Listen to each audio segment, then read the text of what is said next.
नमस्कार दोस्तों आप सभी को एक बार फिर से हमारे भोजपुरी खोज इंटरटेनमेंट चैनल में स्वागत है।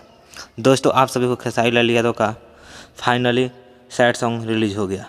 जी हाँ दोस्तों, अभी रिलीज हुआ है boss music Bhojpuri YouTube channel से।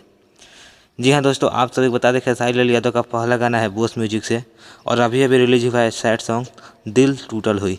जी हाँ दोस्तों, दिल टूटल हुई गाना रिलीज हो गया जो कि बहुत ही बढ़िया सैड सॉन्ग है और सुनने में भी मज़ा आ रहा है और तांडव मचा करके रख दिया है।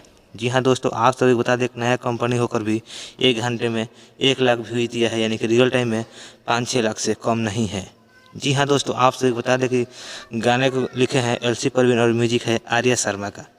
जी हाँ दोस्तों, आप सभी को बता दें खेसारी लाल यादव का बहुत दिन के बाद सैड सॉन्ग रिलीज हुआ है, तो प्लीज़ आप लोग जाइए boss music Bhojpuri YouTube channel पर और खेसारी लाल यादव का गाना दिल टूटल हुई को ढेर सारा प्यार दीजिए।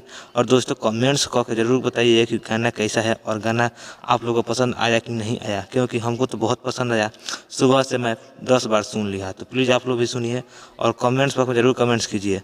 और अभी तक हमारे चैनल को सब्सक्राइब नहीं किए हैं तो प्लीज़ दोस्तों आप लोग चैनल को सब्सक्राइब कर दें, क्योंकि मैं भोजपुरी से रिलेटेड अपडेट लेके आता रहता हूँ, खास करके खेसारी लाल यादव का। तो थैंक यू, फिर मिलता हूँ अगले वीडियो में, तब तक के लिए धन्यवाद। All love you, bye by.